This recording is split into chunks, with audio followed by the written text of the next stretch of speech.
welcome to the Around the Ring Backlash Review, a YouTube exclusive. I am one half of your host, Silky Dave Brown, joined with, as always, by your Floyd and Savior, Floyd Johnson Jr. How you doing this morning, sir? I am wonderful. Another solid SmackDown pay-per-view. Looking forward to talking about it. I can honestly say over this weekend, the WWE did a great job. They managed to leave the internet wrestling community shocked 2 nights in a row. Something that never happens. You know, they really did. You mentioned that, and yeah, because if you have not heard, for those of you who may not be familiar, just finding us for the first time on YouTube, we host a weekly wrestling podcast, drops every Sunday. You can head over to aroundtheringok.com to find all the information about that. And when we did our review of TakeOver, which happened on Saturday, there was a very shocking ending. You can head over to the website to check out that episode. But yeah, another shocking ending to this. We'll talk more in detail when we get there, but the thing that really surprised me is how excited I was when it ended. I literally pumped my, hand and a half in the air when the end happened. I was genuinely excited, and who would have ever thought? Because it's fucking Jinder Mahal, and I'm so happy for the dude.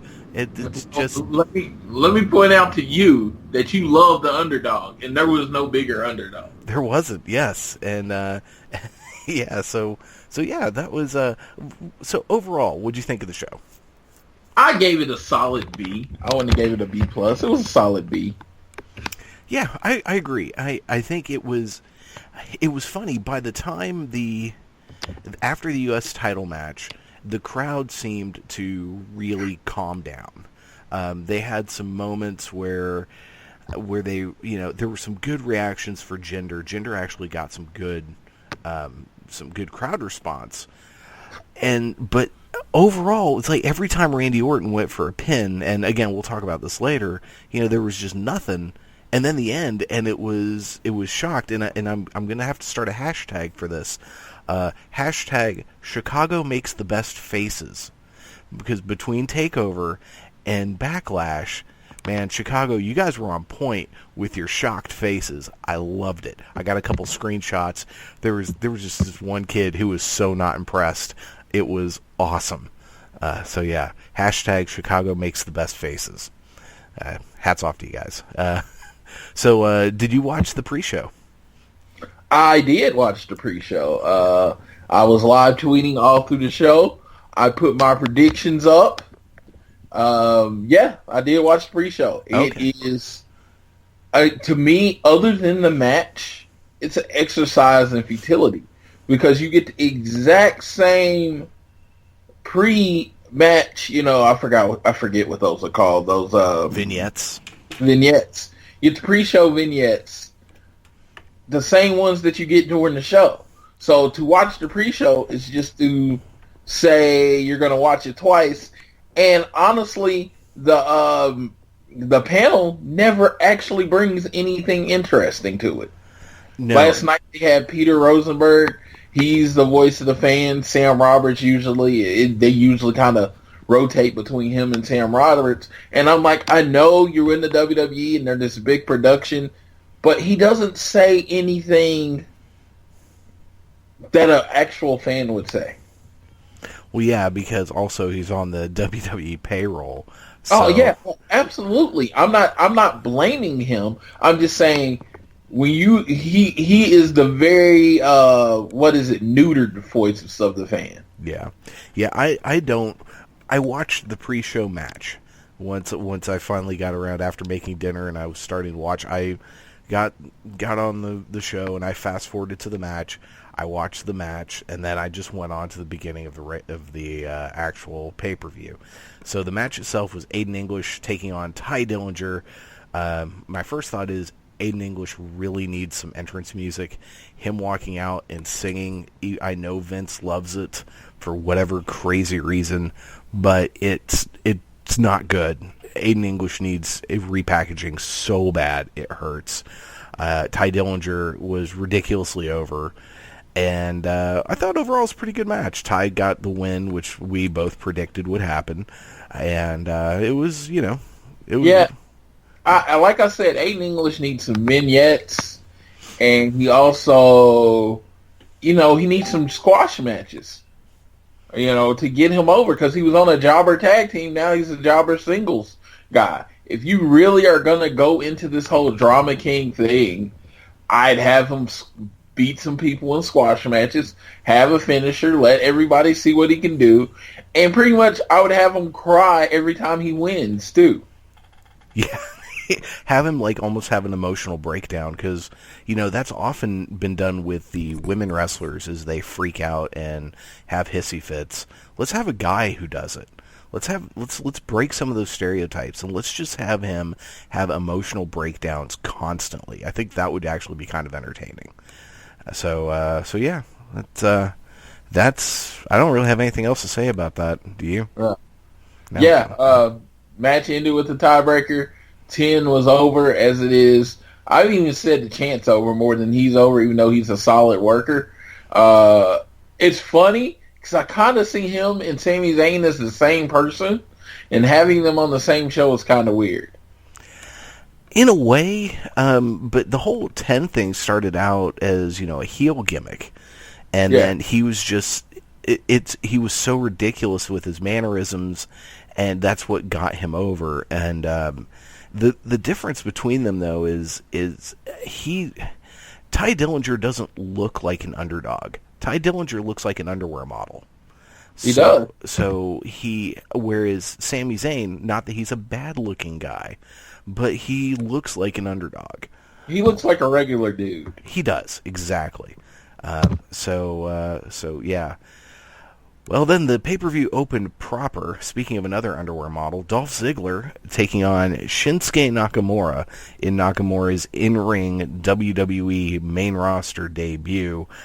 And, oh my God, Vince McMahon is looking at this and just seeing dollar bills, because the reaction that he got, Nakamura doesn't have to do much, and this man is so ridiculously over.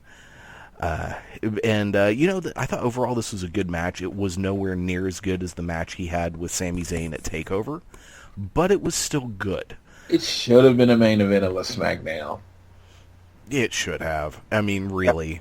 Yeah, I just like, I love Dolph Ziggler. Nakamura I'm okay with. I've never been that big on Nakamura.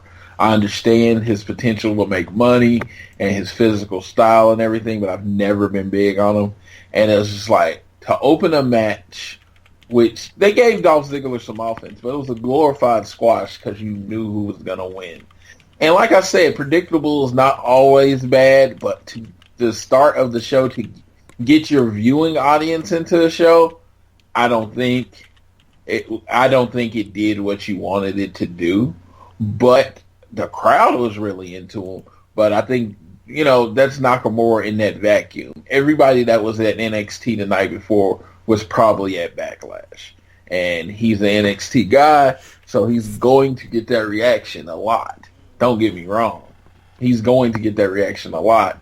It's just, he didn't really do anything different. He just kind of did his Nakamura moves and won the match. Yeah, it was not super motivated Shinsuke, but it wasn't bored Shinsuke either. So we got that middle ground. It wasn't. We certainly didn't see the Shinsuke that had that match with Sami Zayn, or the Shinsuke that had that match with AJ Styles at Wrestle Kingdom. But it wasn't, I don't give any craps Shinsuke either.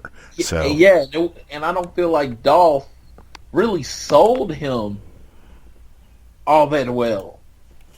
Like, Dolph is one of the over-the-top sellers. Like, when you hit him, it comes off like you're killing him or whatever. I didn't feel like he sold Shinsuke like that last night. Yeah, well, and a lot of it, the way they told it, is Shinsuke didn't really even hit a lot of his super strikes. Yeah. It was an interesting story. It was, I don't know. It should have what it should have been is you're right. This should have been a main event of SmackDown. It was ridiculous keeping him out of not putting Shinsuke in a match for a freaking month. Because if this is what we waited a month for, then that was dumb. He should have just had a match day 1 or day 2, and then built up to an excellent match at Backlash. But then again, let's remember, it's Backlash. It's a who gives a fuck pay-per-view, generally speaking. They tried to build it up as something more important, and I think that's why they held Nakamura off to hopefully try to get some sales out of it. Like I said, to me, based on what it was, and I can honestly say I do have one more other problem with it. If you've been to a SmackDown match, and I went to SmackDown after WrestleMania, the dark match pretty much every night has been Shinsuke Nakamura versus Dolph Ziggler. So I saw this match already. Was it any real different than the match that you saw, or was it basically no? Okay. Oh, same match. Nice. Oh, Dolph got more offense in. Yeah. Okay. Yeah.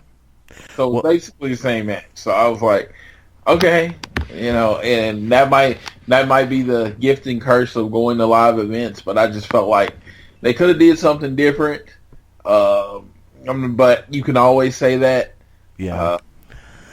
And Nakamura is one of those guys. He knows it.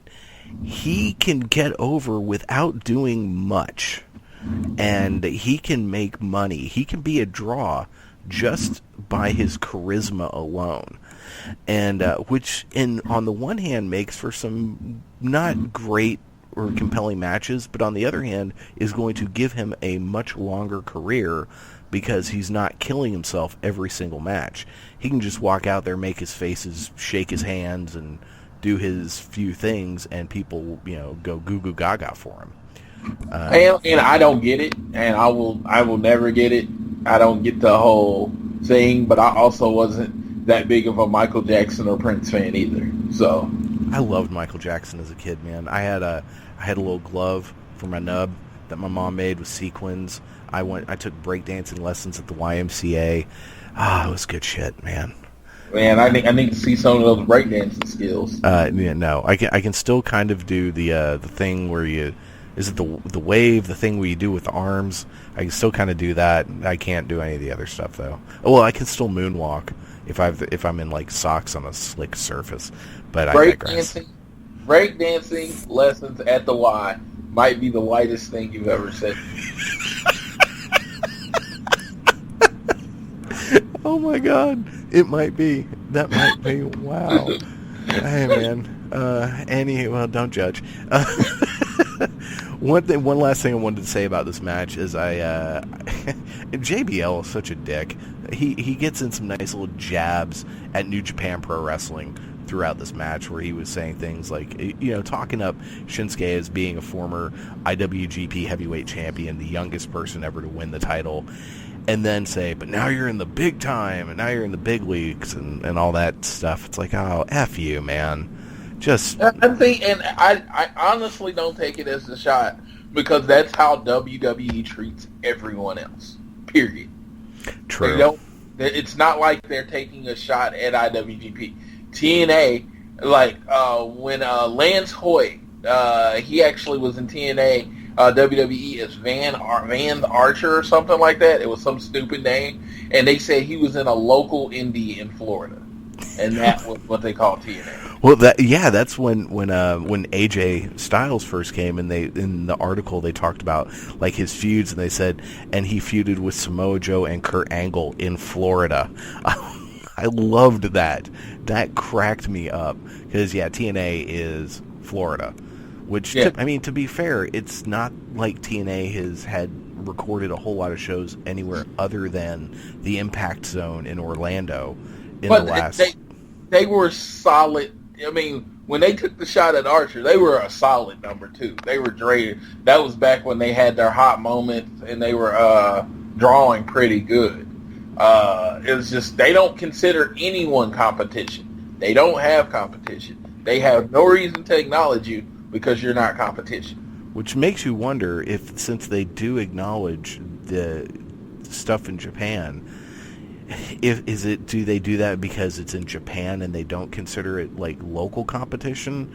Because New Japan's knocking on their door, and New Japan is in the world the number 2 promotion worldwide, easily. Yeah. So, but yeah, that was just something that jumped out at me. In New Japan, they're smart. They're never going to tour like WWE does. You're never going to work 300 days a year for New Japan just because they just work less. You know, that's a thing. Smart. Yeah, it is. We discussed that very topic on yesterday's episode, so go check that out, folks. And Floyd mentioned his live tweeting, which does happen during the pay-per-views and Raw and SmackDown. You can follow the show on Twitter at Around the Ring OK. So please head over there and do that. We would greatly appreciate it. I can say this. It's funny. Somebody did a time. The match only beat Shinsuke's entrance by like 4 minutes. Oh my God. That's awesome. Speaking of awesome, probably you can't even call it a best match, but the match I think I had the most fun watching, the Tag Team Championship match, Breezango challenging the Usos, and Tyler Breeze is amazing. I've known this for a long time, but him coming out with the mop, which in part of me was like, I wonder if that's a shot at Kenny Omega, since Kenny comes out with a broom. But then, just the whole thing, and then whichever Uso destroyed the mop, instant heel heat. Tyler Breeze is just incredible. And then there's this one great spot where he's laid out on the mat, and one of the Usos is going for the splash, and he rolls across the ring, and so the Uso goes to the other pole, and he rolls across the ring again, and they do that back and forth. I was laughing so hard. I enjoyed this match so much. It was my favorite match of the night. Definitely. Our boy Ryan loves classic tag team wrestling, and if you're a fan of classic tag team wrestling, this was probably not your favorite match. But if you understand that Tyler Breeze and Fandango were clearly holding over to the New Day, and they were just trying to give you something entertaining when everybody knew the result, I appreciate that. I laughed my butt off. It was a highly entertaining match. We knew who was going to win. They did make you feel like JBL did the best job of selling that Breezango might win this match. He just kept saying, these goofballs are throwing Usos off by being so unorthodox. They're going to win the WWE. They're going to win the tag team belts. And he kept saying it. And it was like, by the end, I actually believed him. Yeah, exactly. JBL did a really good job.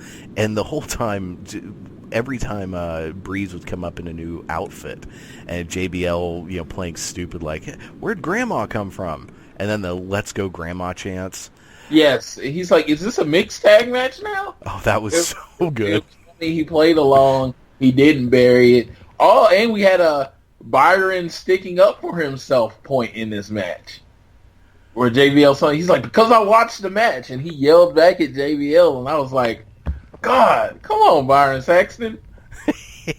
Yeah, the whole thing, this whole match was so much fun. And the other thing I think that they did a really good job of is that even though everyone knew that the Usos were winning, they had a couple of moments where Breezango looked like they legitimately might win. And I love the fact that it took the Usos a while to beat them. This was not a short match. And it was one that, the Usos really just kind of barely won. And it was great. And I think it's going to do a lot for Tyler Breeze and Fandango, hopefully. Hopefully they won't screw this up, which means they probably will. But, man, I cannot say enough good things about this. It wasn't, a technically great match, but as far as enjoyment level, that was a 5-star enjoyment experience. And that's what people forget wrestling's about a lot of times. I definitely enjoy the technical aspects of wrestling, but sometimes it used to happen with Santino and a lot of people that have taken on a comedic role. there's nothing wrong with just having a fun match. Exactly. Next up, we had Sami Zayn taking on Baron Corbin. I thought Sami got a really good reaction from Chicago, and Sami got a clean win. I was kind of surprised with a haluva kick out of nowhere. I called it. Yeah, you did. You did. I called it. I said it. I just felt like Sami Zayn was going to win. It was like I was 8-1 on my predictions last night. And when he hit the boot and he won, I was like, I thought he was going to win with a roll-up.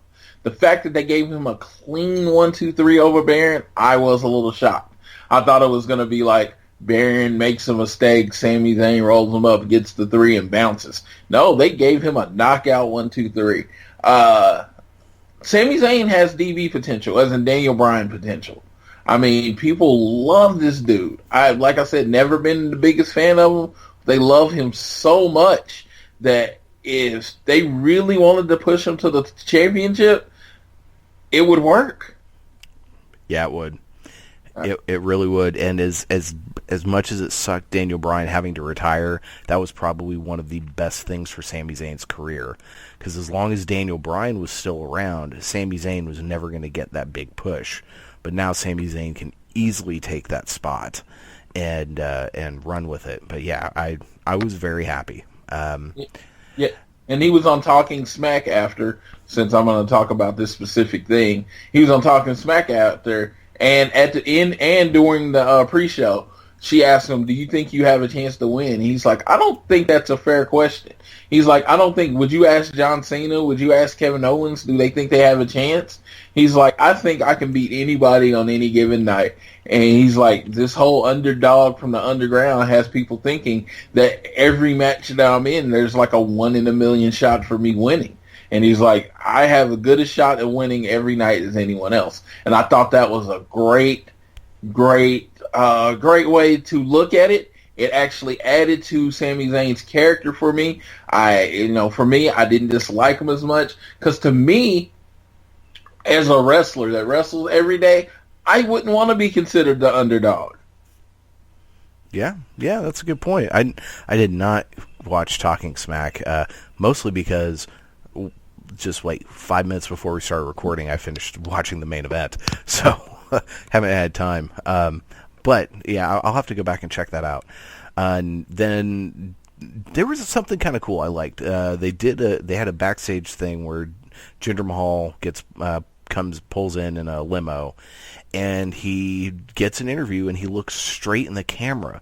I loved it, because WWE, they tell you don't look in the camera for some stupid reason, and he was looking right in the camera, and I really liked it. So I thought that was cool.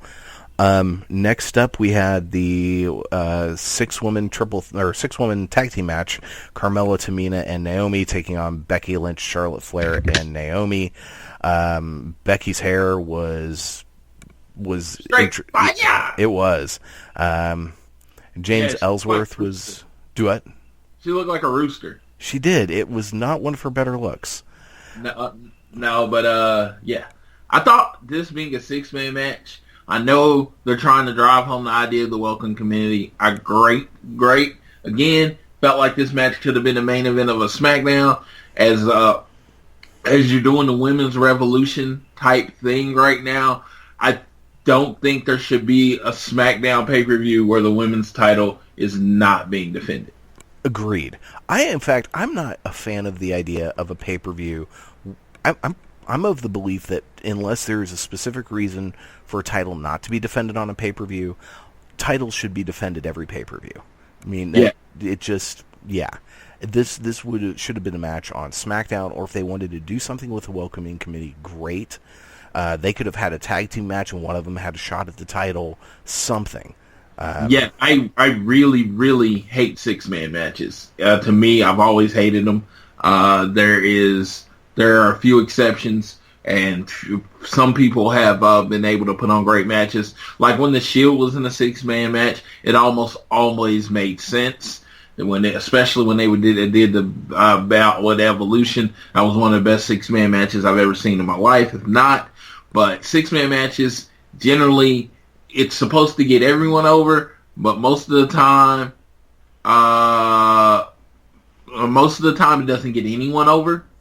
Like, I don't feel like it got anyone over last night. No. It got No. welcoming committee over. Well, and it just on six mans in general, I see them as the ones that I think have been good. The Shield with Evolution, the Shield and the Wyatt family, those were all excellent. In Lucha Underground, their tag team title is a trios title, and there were some excellent matches in there, especially with the team of Ivelisse, Son of Havoc, and Angelico. Those matches, if you have not seen those, go out of your way to watch those. They're title matches. So they don't have a traditional tag team? It's all six-man? It's all, yeah, and they call it a trios title. Okay, cool. Yeah, so that's the way they do it. This match, though, last night, I'm not going to lie, I fast-forwarded through, I think, 75% of this match. What I saw of it was really boring, and having Becky tap out to Natalia's pathetic sharpshooter was just irritating. I've got to say, I know that there's something that everyone who goes through the Heart Dungeon or has gone through the Heart Dungeon at some point adds the sharpshooter to their repertoire. I understand that it's a thing, but Natty's sharpshooter is the worst ever. It looks so bad. I mean, first of all, she puts it on wrong, backwardsy, and it just, yeah. But the whole thing is, I can honestly say this, she's fighting women. I guarantee you she knows the correct way to put it on.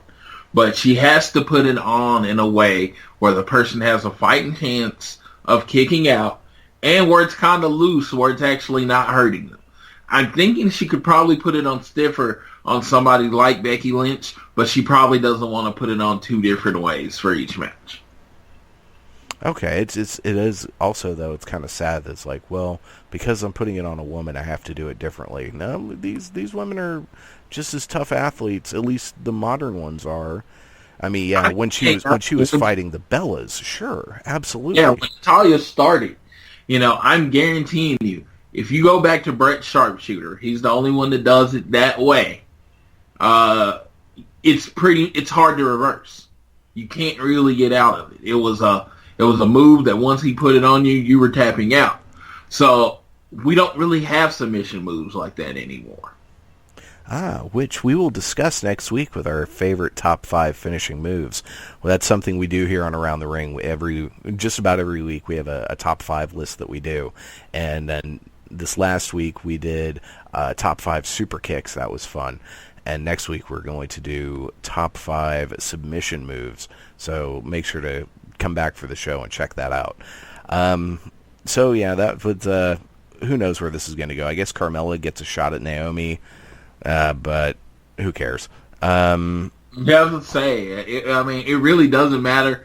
I saw Tamina's super kick last night. It really does look really good. Yeah, no, she is a great super kick. Good call. Next up, we had the United States title match, Kevin Owens defending against AJ Styles. And so, am I the only one that thought this was good, but not as good as it could or should have been? Okay, I got 2 points on this. First of all, as soon as I saw this match wasn't the main event, I knew how the main event was going to end. I actually tweeted it out. The positioning of this match let me know how the main event was going to end. Number 2, yeah, but they had it served a purpose. It was the same purpose that we talked about yesterday. I think the match in itself was good. I think everybody hated the ending so much that it added, it kind of took away from the match. You know what's surprising? I didn't even hate the ending. I mean, in one sense, because the spot where AJ falls, there's normally a monitor there, so it makes sense that there's a built-in hole for his foot to go in. And if any one of us was standing on a table and our leg fell through a hole, and then we got caught in some wires, there's no way in hell we're getting up within 10 seconds to get back in the ring. Plus, with his knee all jacked up in kayfabe for the match. But then there was that post-match super kick to the back of his head. That was pretty wicked. And it felt to me like this was going to be the first of at least one more match between the two of them. But so is the next SmackDown pay-per-view Money in the Bank? Yes. Okay, so does this mean that AJ Styles is in the Money in the Bank ladder match, or that he is going to be facing Kevin Owens again? Because I was really hoping that AJ would be in the ladder match. I think he's going to be in the ladder match. I'd love to see what he does with the ladder. But I think, I'm with you. I think he's going to be in the ladder match. Okay. But, this, again, you were right. This was a good match. It was a solid match. I actually liked how he got caught in the table. I'm looking at my notes. What else? Yeah, Owens winning with a dastardly deed, as I said. Yeah. And it was, that's a logical ending because you don't really want to do any damage to either of these guys. I think long term, they know that AJ is going to get back in the main event scene. He's going to be going for the world title at some point soon, probably. So he's going to be back up there. And when they have their WWE title match, which, they're going to tear the house down. Yeah, exactly. All right, next up we had... Okay, well, the other thing is... I think the crowd got deflated a bit after this match because the next match was Luke Harper against Eric Rowan, and I tell you what, Eric Rowan came out to crickets. It was sad. Luke Harper got a little bit of a response. The only thing I will say that was decent about this match, because this was another one I kind of fast-forwarded through parts of it, was that Luke Harper actually got the win, and I was really fearful that, as we talked about yesterday, that Rowan, that they're seeing something in Rowan, and he was going to get the win. Poor Eric Rowan, man. He's just not that great. He needs to be in a tag team. And so you can hide his deficiencies. Exactly. He and Harper were a great tag team. They were really good, and it kind of sucks that they broke them up. But especially if they do nothing with Harper, I don't know. My big thing was this was the bathroom break match. I guess the women's 16 tag could have been, but actually it looked like all the fans were still in their seat. But this match was the match where you could clearly tell the crowd went to the bathroom, took their breaks. Nobody wanted to see this match. The positioning of the match. You've just seen Big Show versus Braun Strowman. And they put on two hell of a big man matches, right? Right. Now you get this big man match, and it's just big lumbering. It's the big man matches nobody wants to see. It's the reason people are down on big man matches, because it looks like nothing was really done. It was kind of boring. Even on the finish, he does the spinning clothesline. He did like a spinning cross check or something like that. It was like his whole body just kind of went into him, and it was just ugly. Nothing was good about this match. Luke Harper is a very talented worker. You'll understand, us here at ATR are huge on Luke Harper, but he couldn't even make Rowan look good. No, he couldn't. Yeah, that finish was a botch. I'm sure it was Rowan's fault, too. Because just Eric Rowan's, he's no good, man. I'm sure he's a nice guy, and they don't have chemistry working against each other. No. They have great chemistry as a tag team. They have awful chemistry against each other. So hopefully this ends it. Luke Harper can go on to something else. Maybe be in the Money in the Bank ladder match.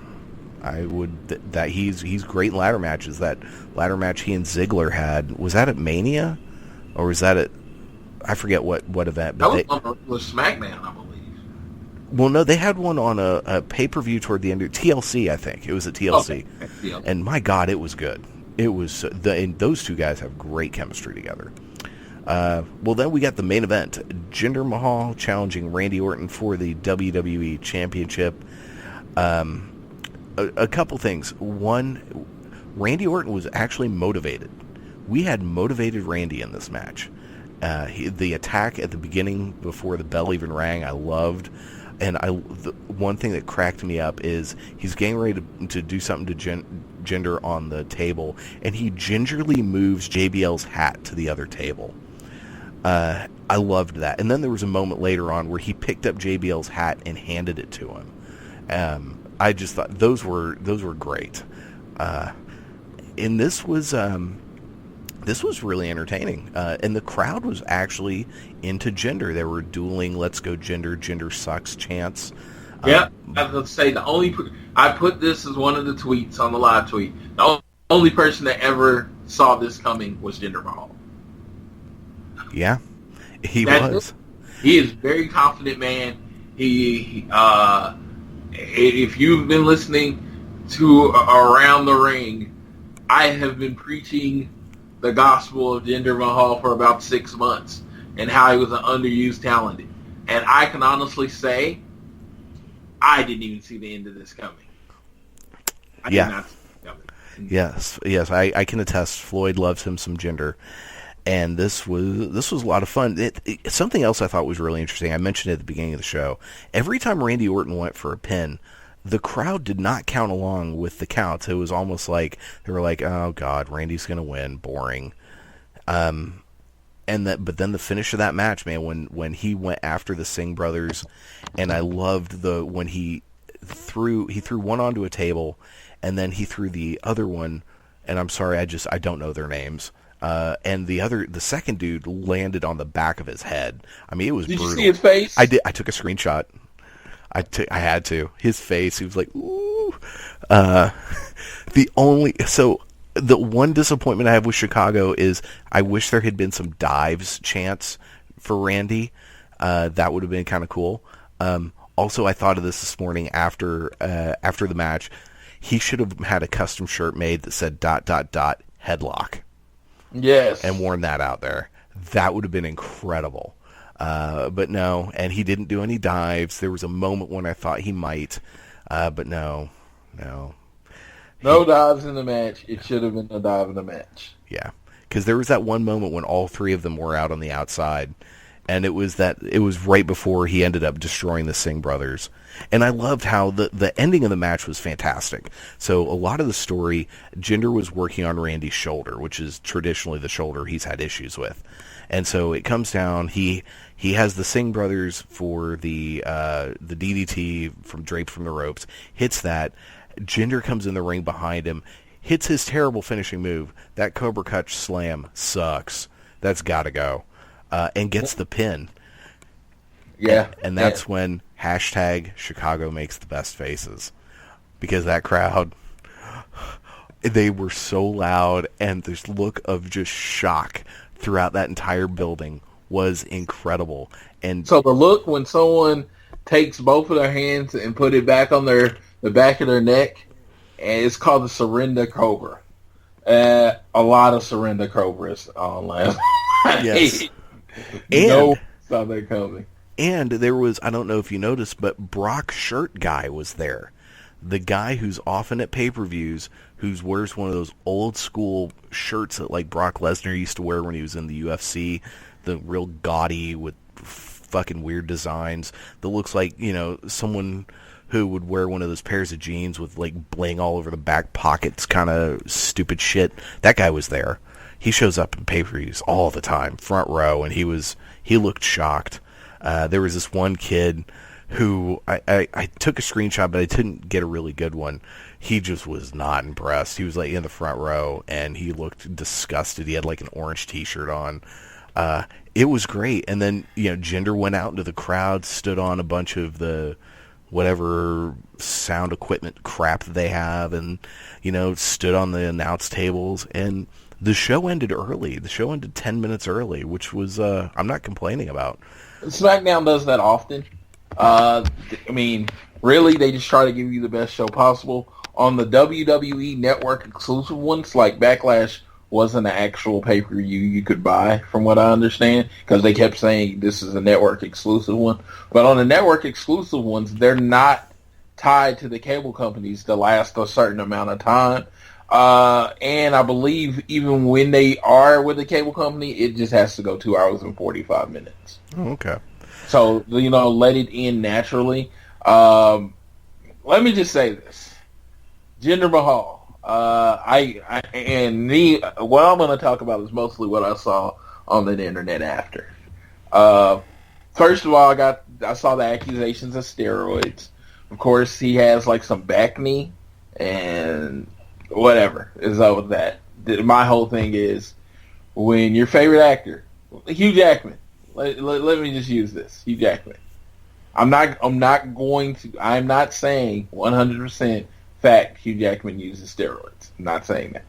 What I'm saying is when a damn near 50-year-old man throws on 30 pounds of muscle in 2 months to be in the movie, physically, from what I know, from my fitness people that I know, 30 pounds of muscle in 2 months is not actually possible. Yeah, not without some help. Yes, and a person that's almost 50, when your body is dropping muscle mass and testosterone every year, you lose muscle mass and testosterone, not gain it. So what I'm saying is wrestling is no more or less acting than what Hugh Jackman and your favorite actors in movies do, right? So if they say, hey, Jinder Mahal, if you we need you to shred up, and we need you to gain about 15 to 20 pounds of muscle over the next 3 to 6 months. Hey, and if you do, we're going to put the title on you. I guarantee you I would be shooting that needle. If he is, it doesn't matter because it's not a competition. Exactly. Yeah, and it's not like in baseball or something or football where it can really affect the outcome. This is all predetermined, and as long as there are definitely healthy ways to do it, following doctors' advice and whatnot. And if you're doing it that way, go for it. Whatever. I don't care. Yeah, and you know what? He says he's clean. He says, I follow him on Instagram. I follow him on Twitter. I have for about a year now. That is how I started becoming a Jinder Mahal fan. Because I saw, the bland chicken and rice meals that he was eating over and over again. And that he was doing 2-a-day workouts. I saw it over the last year. I saw his body change over the last year. So if he says he's not doing it, hey, for him, it wasn't like he was in bad shape before. So it's not like me or you. If me or you came out in 3 months and looked like Jinder Mahal, I'm calling steroids. But Jinder Mahal was in great shape. He just went to amazing shape. And that is a lot less of a change than what we would have to make. You get what I'm saying? Oh yeah. No. He didn't have too far to go to get where he was now. Yeah, no, he was in good shape, and it was, and who cares? He looks awesome, and that's what I'm saying. And wrestling's a cosmetic sport, so he looks awesome. Is pretty much all that matters. Yeah, and he looks imposing. He's kind of a scary looking dude. He's tall, he's jacked, he looks pissed all the time. He has angry face down real well. And I'm sure it helps that the hat thing he wears somehow automatically scrunches up his face. Have you noticed that? He kind of has a naturally scrunchy face, but when he's got that hat on, he's super scrunched.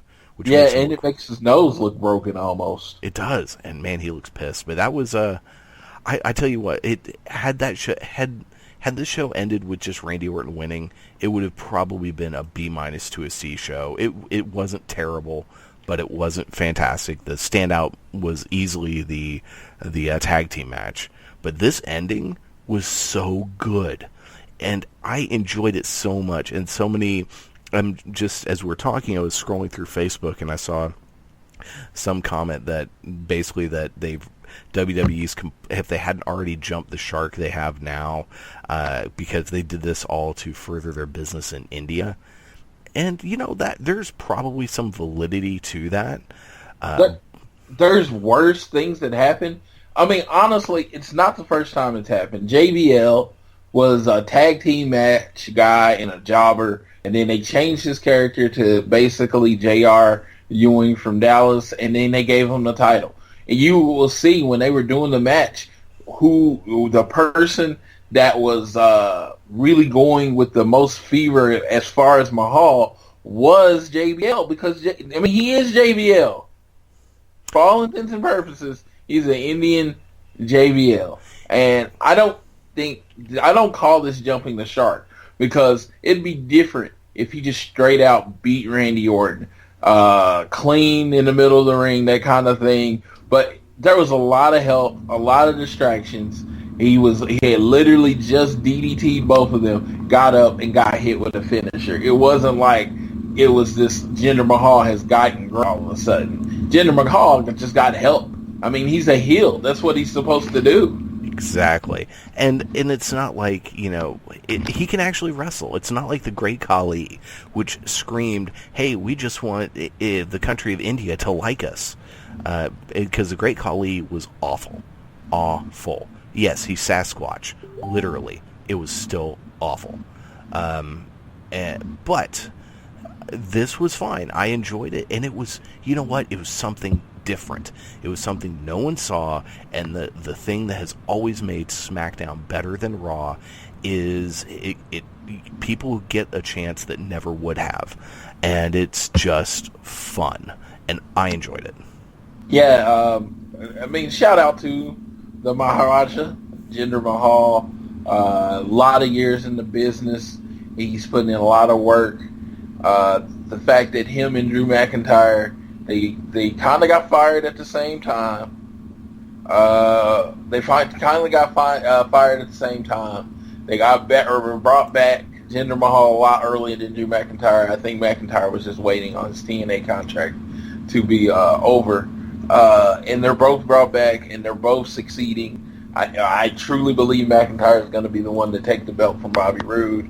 I'm happy for them. I'm happy for him. I just wish more people would share the same thing.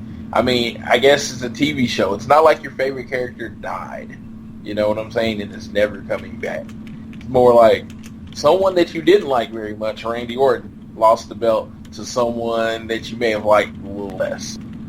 And to me, it makes it more entertaining, because now everyone has a chance to win the world title. It's not like Jinder Mahal is like this super over guy. They can choose whoever they want to beat Jinder Mahal, and it's legit. If they want to say, hey, they want to say, hey, let's put Mojo Rawley in the main event of a couple SmackDown shows, because he's the one that threw Jinder Mahal out at WrestleMania. They can. It opens up the possibilities. Okay, let's not give them any ideas.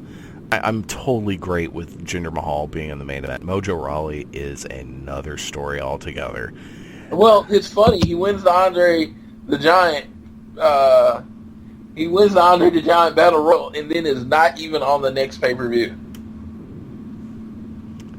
Yep. Which is so weird. Which is so WWE. They just said, "Hey, we're going to give him the Andre the Giant for a pop." Because Rob Gronkowski's there, we have no plans for him afterwards. We're going to show him in a few vignettes, or not even vignettes, just backstage segments talking to kids and being motivational, and it makes absolutely no sense.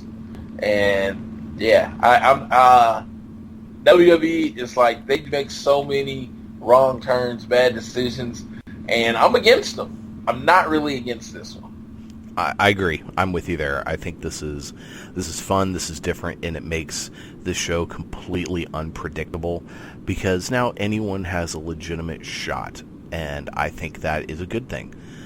Now all we need is Breezango to win the tag team titles, and that'd be awesome. Well, no, because day one is H. You know what I mean? Oh, that was incredible. Day one is H. Day one is H, so I like the Usos as the champions just because they're a great heel tag team, and when someone does beat them, whether it be Breezango, whether it be the New Day or whoever, it's, you're gonna do it in a big pop way, and it's gonna make much more sense because you built the Usos up as this monster tag team, and they sell it well. I mean, most of the time heels get cheered. They draw actual heat. They get booed hard. And even when you think you're about to cheer them, they never change their expression. They don't care. Oh yeah, and they were getting. That's what one of the great psychological things they did in their match last night. They were getting cheers because they are really, really freaking good, and then they broke them up and instant heel heat. I mean, it was that was it. It was like, man, they'd slapped a grandma or kicked Jesus in the nuts or something. They were evil for that, and so yeah, it was.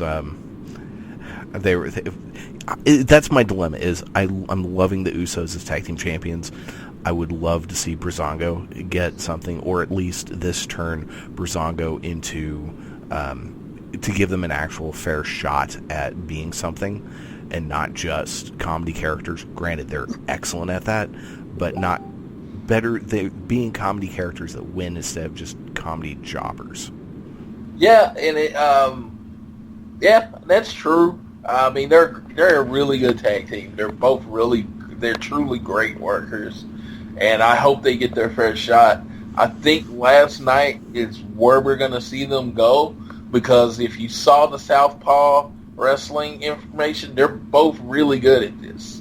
They're good at the whole. They're good at the whole playing a character type thing, and this might be their niche. There's nothing wrong with drawing a check. Nothing at all. Not everybody can be world champion. There's only one title. Yeah. So, at some point, I would like to see Tyler Breeze have an actual big singles run. Maybe a short time with the belt, something. Because he is so good. And I forgot to mention, we did get a couple of good freak-out Tyler Breeze moments when some pins didn't go through. I love the Tyler Breeze freak out. He is a master at that. But that's going to do it for our review of the 2017 WWE Backlash pay-per-view. You have any final thoughts before we get out of here? Yeah, B show, great.